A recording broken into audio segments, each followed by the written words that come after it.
क्या आपने कभी सोचा है कि एक छोटा सा गहना किसी के लिए कितना मायने रख सकता है? एक बुजुर्ग दंपत्ति जिनकी आंखों में सालों की उम्मीद और संघर्ष की झलक है। दरअसल छत्रपति संभाजीनगर के गुलमंडी में एक बुजुर्ग दंपत्ति सोने के आभूषण खरीदने के लिए पहुंचे थे। उनके पास थे केवल 1100 रुपए, जो उन्होंने भीख मांगकर एक महीने में जमा किए थे। कुछ दुकानदारों ने उन्हें पैसे देकर टाल दिया, लेकिन एक ज्वेलरी शॉप के मालिक ने उनकी कहानी सुनी और भावुक हो गए। उन्होंने 1 ग्राम सोने की ज्वेलरी उन्हें केवल 20 रुपए में दे दी।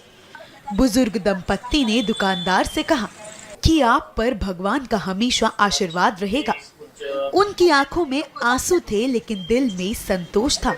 मी पोत घेऊ लागली बाबा, पोत 4 दुकानात हिंडली, तिथली पसंत नाही पडली। मी तिसऱ्या दुकानात गेले, तिथली पसंत पडली। 2,500 पोत घेतली, त्यांनी पैसे दिले, त्यांनी 20 रुपयेच घेतले। मी 500 रुपये देऊ लागले, त्यांनी 500 रुपये नाही घेतले, 20 रुपयेच घेतले माझ्याकडून। काय वाटतं तुम्हाला, अशा काय त्यांनी बरं केलं का तुमच्यासाठी जे केलं तुम्हाला सोबत? आता बरं केलं का कसं केलं आम्हाला काय समजत बाबा। नाही आता काय होतं, तुम्हाला काय वाटलं पैसे घेतले नाही ते जुवाल मी अचानक खाले 3 रोजापासून की काय आहे काय नाही, काय आहे काय नाही काहीच म्हणून। नाही, पण तुम्ही 1-1 रुपया गोळा करता, मागून 1-1 रुपया, त्याच्यात तुम्हाला तेवढी पोत मोफत मिळाली, फुकट मिळाली। तुम्हाला काय वाटतं, ते देवानं तुमच्यावर आशीर्वाद केला का? देवाने गजानन महाराजाने ते बाबांना कसं काय वाटलं तुम्हाला, काय द्यायचं असं? 15 वर्षापासून पोत घ्यायची म्हणाले। मी बाजारची पोत घाली ती एक घेतली, गाण टाकली 10,000 मध्ये, परत हे पडले होते म्हणून त्याच्याने ही केली, तर ही बाजारची घातली 50 रुपयाची, ती ढवळी झाली। दुसरी आणू लागली तर हे असं झालं। कधी आपल्या खायला तुझं तेव्हा खायला नव्हतं ह्याच्यात। 15 वर्षापासून तुम्ही पोत द्यायची असं भानगड सुरू होता? हा, काय कारण पोत असं द्यायचेच म्हणत? द्यायची म्हणजे आपली इच्छा होती। हा, बरोबर।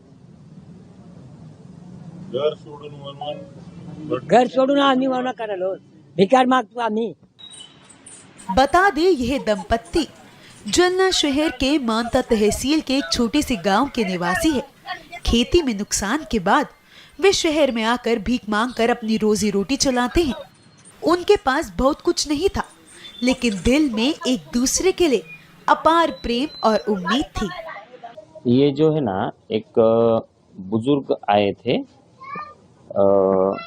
हम मराठी में आजी आजोबा बोलते हैं, तो उनको कुछ ज्वेलरी, वो बोले कि मुझे पोत लेना है, और वो पोत लेने के हिसाब से अंदर आए।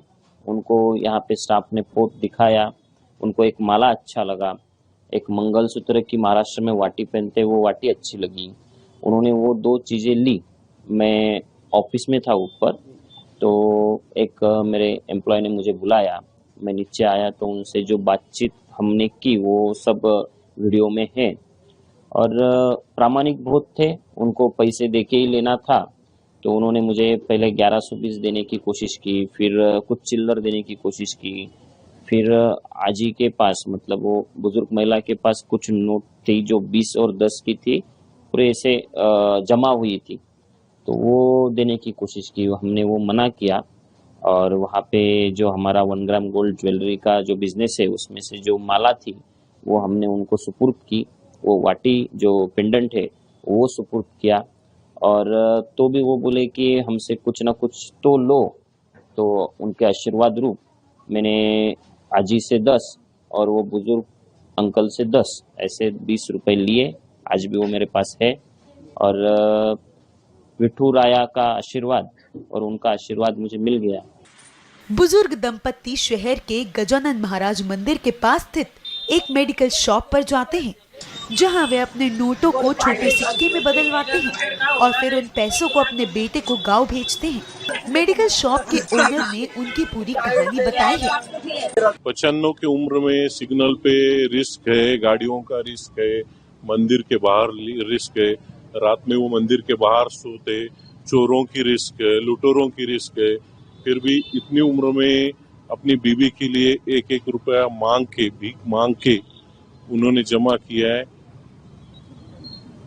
और दूसरी बात, ये बाबा और ये कब ये- से आते हैं और क्या ये 2 साल से मेरे पास आते, 3-4 दिन में एक बार आते।